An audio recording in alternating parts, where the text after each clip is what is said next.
So we got another beautiful day today. So Carolyn's out and she's working in the garden and her compost bin. I showed you her compost bin a few days ago. So I gotta be careful not to get her in the camera. So I've been telling you that I really felt like we were gonna start saving on gas because I didn't have to run the generator so much during the summertime. And for about a week now, I haven't hardly ran it at all except to fill the water tank. It's been pretty sunny. Every night I go to bed, the batteries are fully charged. I get up in the morning, I still got like 10% of the battery remaining. That's at 5 o'clock in the morning. So by 7 o'clock, we're right at 50%. Batteries start charging up. Haven't had to run the generator.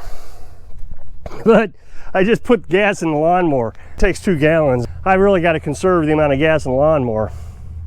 Now what I try to do is as I'm doing chores with the lawnmower trailer, I turn on the lawnmower blade. So it's basically killing 2 birds with 1 stone. Last year we were moving a bunch of firewood down the hill, and every time I go down the hill, I turn the blade on and I do maybe an entire lap around instead of just back and forth. And that way I always getting a full swipe of cutting while I was at it. So that's what I'm gonna try to do again this year. The other day, I went down there to take some more firewood and I cut a strip of grass and I threw it in with the chickens. That being said, I do have that other generator that uses propane. So if prices get too bad, I can still use the propane and kind of lower my cost a little bit. So I've been asking folks to do a 30-day challenge and try to minimize the amount of utilities that you use for a month. Now, last time I asked folks to do a 30-day challenge, I was a nomad. And I know for sure that 2 people did it. John was one of them. He did a lot of things to try to fit into the nomadic lifestyle. I think John wants to travel when he retires. And then I had another guy, I can't remember his name. He checks in every now and then. And he did the 30-day challenge. And he always reminds me of this. Every time I see him on YouTube, he says, I did that 30-day challenge. So you learn things that you may not have realized when you're doing it. So I've been asking folks to try it in your house. Just lock yourself in a space in your house, if you're gonna do a tiny house, and try to live just with a refrigerator or maybe an iPad or cell phone or something. That's all we have. I have 2 tablets for YouTube. I gotta upload YouTube videos for both channels. So I got 2 tablets, a phone, and Carolyn's got a phone. We got the refrigerator. We'll run a fan occasionally. Carolyn just asked for a grow light. And we had to arrange how we were gonna use it. Like on sunny days, she can take the plants outside and the plants get plenty of light. But on cloudy days, she wants to use the grow light. But the problem is we don't have enough sun to power it. That's okay though, because we'll run the generator that day, so it won't hurt us all. She can use the grow light while the generator's running. It works out perfectly. Carolyn's running across trying to stay off camera. So I want to continue to stress that I would like folks to try the 30-day challenge. Just minimize your stuff for 30 days. See how it goes. See what you can live without. And then put it in the comments that you're going to give it a try. I only got 1 person to comment the last time I talked about it. And she said she couldn't because she takes care of her elderly mother. Well, then this morning I got a bunch of comments. And I know where it came from too. Anytime I get a bunch of comments all on one subject, it's either a troll that's got multiple accounts, or B, another YouTuber has talked about the subject and they want me to address the subject. Well, in this case, it was a different YouTuber. I actually watched the video before I started getting the comments. And he was talking about bugging out. He's a prepper. Well, I'm not a prepper. I've said that many times. I'm not looking for the end of the world. I mean, if it happens, I think I'm going to be suited just fine. I'll probably, in my opinion, do better than most of the preppers will. Because I already have to do the things. I'm already living the life. That's why I keep saying, try the 30-day challenge. Because if you're ever forced into it, you already know how to do it. Well, a prepper isn't going to do it because he doesn't want to use his preps. Whereas I use my preps every day. I use firewood. I use my canned food. We have chickens. We grow a garden. We eat the garden. So I'm already living the prepping lifestyle, or the what do they call it? SHTF. I already live in it.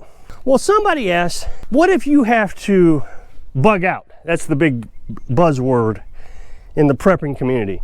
You gotta have your bug out bag and you gotta bug out. Well, let's talk about bugging out.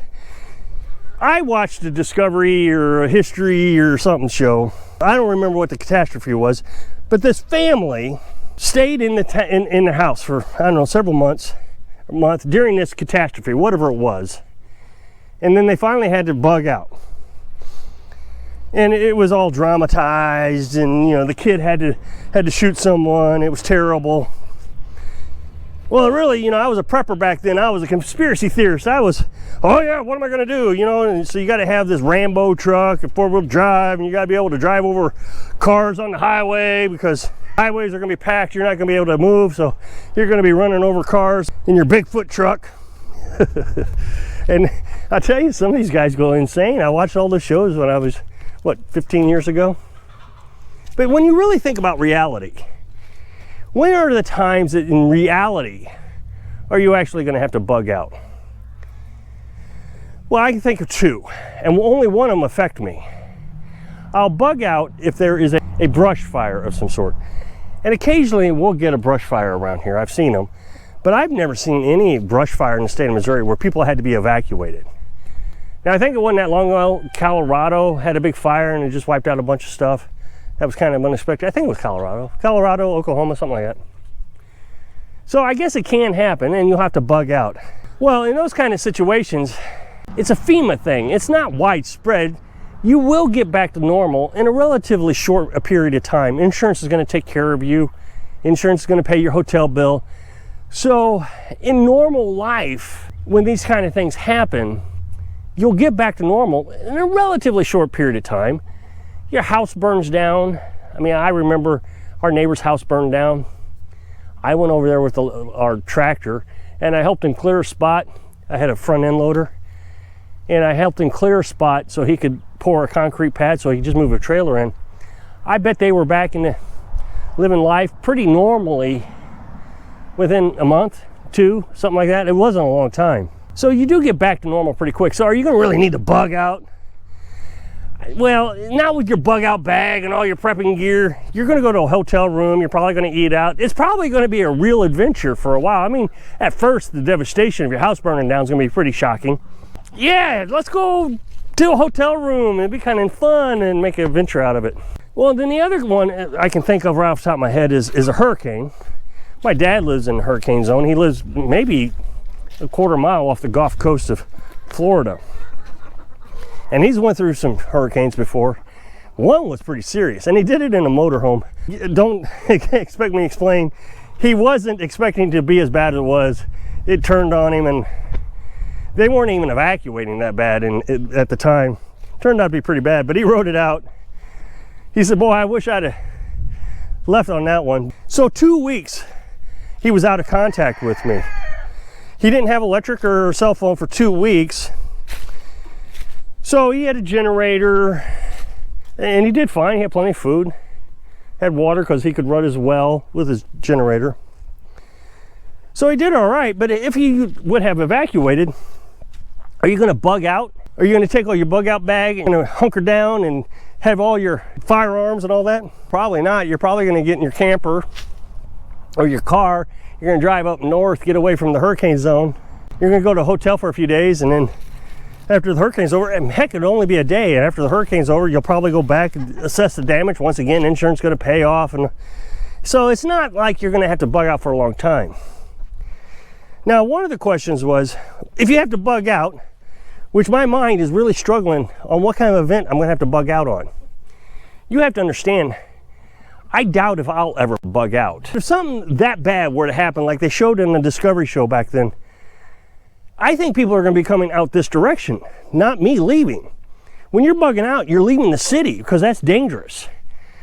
People are trying to steal your stuff in the city because in the city, typically, is a wealthier area. Here, I mean, I live in a tiny house. All my neighbors, I bet, think I'm just extremely poor. I live off solar panels, I don't have electric, I got some chickens, and I got some firewood. They think I'm extremely poor. They're not gonna come to me and say, oh, where's all your food? They might get a hot dog. That's probably all they're gonna expect. So is it really worth risking your life to come rob me of my hot dog? And the answer is no. The other thing you have to remember is in an area like this, everybody is armed and we're always home. So they're not going to come, at least I don't think I'm at high risk, that they're going to come and try to steal my food. Will they try to steal my chickens? Well, yeah, maybe.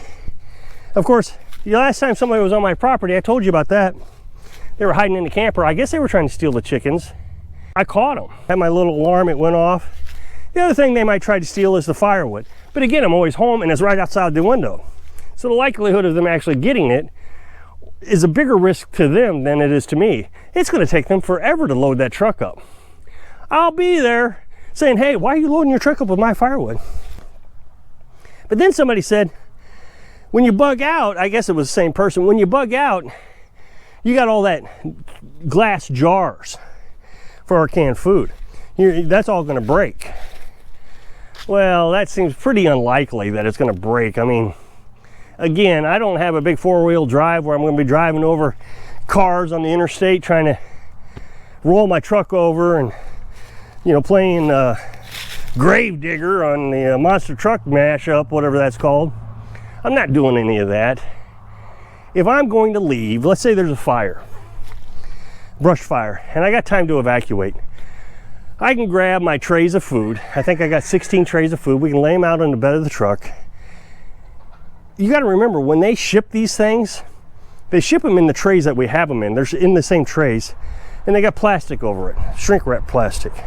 And if you could check out this other channel on this up next box, I'd really appreciate it. It's my other channel. So I hope I can inspire you to have calm when everybody's trying to scare you, so you can live your dream. Thanks for watching.